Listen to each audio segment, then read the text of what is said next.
नमस्कार प्यारे बच्चों। क्लास 11 वार्षिक परीक्षाएं स्टार्ट हैं और चल रही हैं। पूरा अभी हो जानी है 2023 की। समय क्या रहेगा आपका, लगभग यही आपका मार्च भर में हो जानी है। तो चलिए हम इस पेपर को हल करा लेते हैं। एक बच्चे ने भेजा है, अगर आपका भी एग्ज़ाम हो गया है तो आप हमें सारे पेपर अबाउट सेक्शन में दिए गए व्हाट्सएप नंबर से भेज सकते हैं। ठीक है, चलिए देख लेते हैं इस पेपर को। हो सकता है कल को यही पेपर आपके एग्जाम में आ जाए, और पिछली बार यही हुआ था अर्धवार्षिक में। तमाम बच्चों के पेपर इधर से उधर फंसे थे। ठीक है, किसी स्कूल में जो सेट आया था वही सेट किसी दूसरे स्कूल में भी आ गया था, इसलिए बहुत कायदे से आपको देखना है इसको। ठीक, चलो अब यहां देखिए। सबसे पहले वैसे तो ऑब्जेक्टिव क्वेश्चन आने चाहिए, लेकिन यहां पर क्या है, इसमें मानक से अलग बनाया गया पेपर। 2.5 घंटे का समय जबकि 3 घंटे 15 मिनट का होता है। अब यहां देखो, ये प्रश्न अतिलघोत्तरी हैं, जबकि इसमें एमसीक्यू बनने थे, यानी कि ऑब्जेक्टिव 10 क्वेश्चन आने थे। चलिए मैं यही हल करा देता हूं, फिलहाल यही ऑब्जेक्टिव बन जाएंगे आपके। रानी केतकी की कहानी के लेखक कौन है, तो उनको आप लिखेंगे मुंशी इंशा अल्लाह खां। कौन है? मुंशी इंशा अल्लाह खां। इंशा अल्लाह अल्लाह खां। ठीक है। और सदल मिश्र की एक रचना का नाम तो नासिकेतोपाख्यान। नासिकेतोपाख्यान। और फिर है भारतेंदु के 2 लेखकों के नाम बताइए। तो भारतेंदु के 2 लेखक, एक तो भारतेंदु हरिश्चंद्र हो गए, तो ये भारतेंदु हरिश्चंद्र लिख देना। ठीक है। और प्रताप नारायण मिश्र लिख देना, प्रताप नारायण मिश्र। बद्रीनारायण चौधरी, प्रेमघन, बालकृष्ण भट्ट तमाम थे। राहुल सांस्कृत्यायन किस विधा के लेखक हैं? तो राहुल सांस्कृत्यायन यात्रा वृत्तांत के लेखक, यात्रा वृत्त विधा के लेखक हैं। नाटक, कहानी, उपन्यास, यात्रा वृत्त, ये क्या है? इसमें कोई सवाल नहीं है, पूछा नहीं गया। इसके बारे में बताओ कि इसकी रचना बताओ क्या है। गोदान किसकी है? तो प्रेमचंद की है, तो आप लिखेंगे मुंशी प्रेमचंद। ठीक है, मुंशी प्रेमचंद की रचना है। वीरगाथा काल की 2 विशेषताएं। नंबर 1, युद्धों का सजीव वर्णन। क्या लिखेंगे? युद्धों का सजीव वर्णन, सजीव वर्णन। और दूसरी क्या लिखेंगे? आश्रयदाताओं की प्रशंसा। क्या लिखेंगे?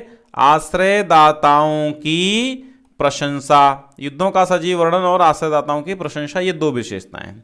अब कहता अष्टछाप के किन्हीं एक कवि का नाम लिखो। तो सूरदास अष्टछाप के एक कवि हैं, एक नाम लिख दिया। सारावली के रचनाकार कौन है? सारावली, सारावली सूरदास ही हैं। ठीक है, सारावली के सूरदास हैं। आधुनिक युग की मीरा किसे कहा गया?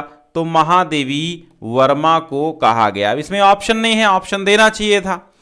फिर गद्यांशों पर आधारित प्रश्नों के उत्तर देना है। प्रेम की भाषा शब्दरहित है। नेत्रों की, कपोलों की, मस्तक की भाषा शब्दरहित है। अब उपयुक्त गद्यांश के पाठ का नाम और लेखक का नाम ये बताना है आपको। पाठ का नाम क्या है, लेखक का नाम क्या है?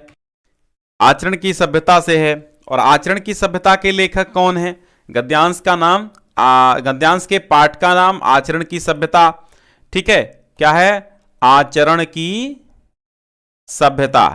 और इसके लेखक कौन है? लेखक हैं सरदार पूर्ण सिंह। सरदार पूर्ण सिंह है इसके लेखक। ठीक है, अगला इसका क्या है? रेखांकित अंश की व्याख्या करो। तो यहां प्रेम की भाषा शब्दरहित, नेत्रों, कपोलों की, मस्तक की भाषा शब्दरहित है। ठीक है, तो ये रेखांकित अंश नॉर्मली कर देना, कोई दिक्कत नहीं। प्रेम की भाषा कैसी है? तो ऊपर ही उत्तर आपका है शब्द रहित है। कैसी है? शब्द रहित है। ठीक। मस्तक की भाषा कैसी है? मस्तक की भी भाषा क्या है? शब्द रहित है। सच्चा आचरण कैसा है? अब यहां ऊपर देखो, सच्चा आचरण कैसा है? सच्चा आचरण प्रभावशील है। ऊपर देखो प्रभावशील लिखा है, प्रभावशील। ठीक, तो ऐसे एक का करना है, एक हो गया। पुरुषार्थ दार्शनिक विषय है, तो यहां पुरुषार्थ कैसा विषय है? तो यहां उत्तर आपका है दार्शनिक विषय है। दर्शन का जीवन से कैसा संबंध है? दर्शन का जीवन से कैसा संबंध है? तो घनिष्ठ संबंध है। दर्शन का जीवन से कैसा संबंध? घनिष्ठ संबंध। प्रत्येक समाज को कैसा मत स्वीकार करना होगा? तो प्रत्येक समाज को दार्शनिक मत स्वीकार करना होगा। इसका भी उत्तर हो गया। साजी चतुरंग सैनवंग में उमंगधारी, सरजा शिवाजी जंग जीतन चलत हैं। भूषण भनत नाद बिहद नगारन सो, नदी नद मद गैबरन के रलत हैं।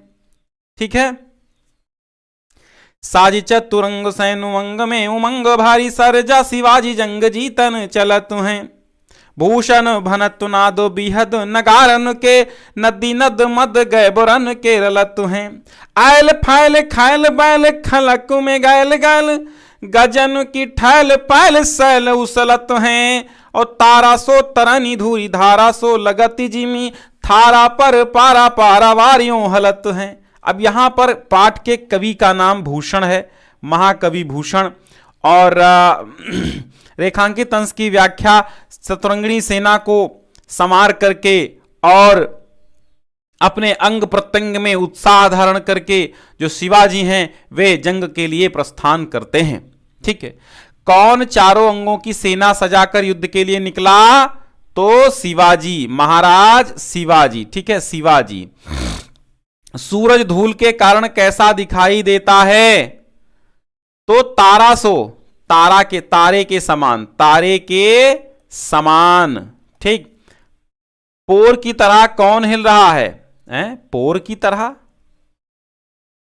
पारा पारे पारे की तरह, यहां पर पोर नहीं, पारे की तरह, पारे की तरह कौन हिल रहा है?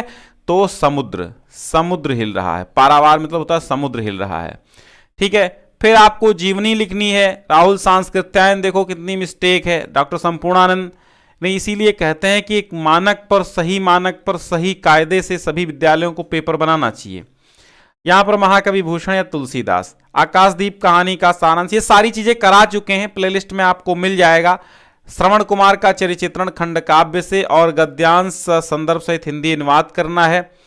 ठीक है, यहां पर अब देखो, अब भैया देखो, यहां पहले गद्य है एक, फिर दूसरा पद्य है। पहले गद्य का हिंदी अनुवाद करो, फिर पद्य का करो, 5-5 नंबर में। भारतस्य सुविस्तृतायाम उत्तरस्याम दिशि स्थिते गिरिः पर्वतराजो हिमालय इति नाम्नाभिधीयते अभिधीयते जनैः। भारत के सुविस्तृत उत्तर की दिशा में स्थित पर्वतराज हिमालय के नाम से लोगों के द्वारा जाना जाता है, कहा जाता है लोगों द्वारा। अस्य महोच्चानि शिखराणि जगतः सर्वान् अपि पर्वतान् जयन्ति। इसके महान ऊंचे शिखर संसार के सभी पर्वतों को जीतते हैं। ठीक है, नैनं छिन्दन्ति शस्त्राणि नैनं दहति पावकः न चैनं क्लेदयन्त्यापो न शोषयति मारुतः। गीतामृतम में भगवान श्री कृष्ण कहते हैं ना माने नहीं, एनम माने इसको, छिंदंती माने काट सकते हैं, शस्त्राणी माने शस्त्रों के माध्यम से। इसे ना तो शस्त्र काट सकते हैं, न शस्त्रों के द्वारा काटा जा सकता है, ना इसको अग्नि के द्वारा जलाया जा सकता है, न पानी के द्वारा गीला किया जा सकता है, और ना तो वायु के द्वारा सुखाया जाता है, क्योंकि आत्मा अजर और अमर है। फिर आपको एक अर्थ लिखना होगा, 9-2-11 होना, 9-2-11 होना, भाग जाना। ठीक है, 9-2-11 होना, भाग जाना। जमीन आसमान एक करना, अथक प्रयास करना, मुट्ठी गर्म करना, रिश्वत देना। संधि विच्छेद करना है, पावकः का पौधन अकह हो जाएगा। इसमें साहित्यिक और सामान्य हिंदी दोनों मिक्स कर दी गई हैं। इति धन आदि इत्यादि हो जाएगा। ठीक है, अली, सही विकल्प का चयन करो। तो अली का मतलब होता है भंवरा और सखी दोनों। ठीक है, ये काट देना। आली का मतलब होता है सखी। ठीक है, हो गया। आली नहीं, यहां पे सखी नहीं, केवल भंवरा। यहां अली मतलब भंवरा और आली माने सखी। ये भंवरा और सखी दो सही हैं। ठीक है, फिर देखो यहां पर 2 अर्थ लिखना है। चीर का मतलब होता है वस्त्र। ठीक है, चीर का मतलब दुपट्टा, दुपट्टा और वस्त्र। हार मतलब पराजय, और हार मतलब होता है गले का आभूषण। गले का आभूषण को भी हार कहते हैं। फिर है वाक्यांश के लिए एक शब्द, जिसके माता पिता न हो तो अनाथ। ठीक है, जिसकी मृत्यु हो गई हो, मृतक। दोहा छंद, छंद नहीं भैया, छंद। परिभाषा उदाहरण, उपमा अनुप्रास अलंकार, वीर रस, हास्य रस, अपने मोहल्ले की सफाई के लिए नगर अध्यक्ष को पत्र, और पर्यावरण प्रदूषण निबंध। ठीक है, सारी चीजें करा चुके हैं, एक बार देख लीजिएगा। इंटर के लिए हैं, 11th दोनों के लिए व्याकरण सेम ही रहती है लगभग। चलिए, बहुत बहुत धन्यवाद। शेयर कर दीजिए। अगर आपका एग्जाम हो गया है तो भैया PDF बना के पेपर सेंड कर दीजिए अबाउट सेक्शन में दिए गए नंबर पर।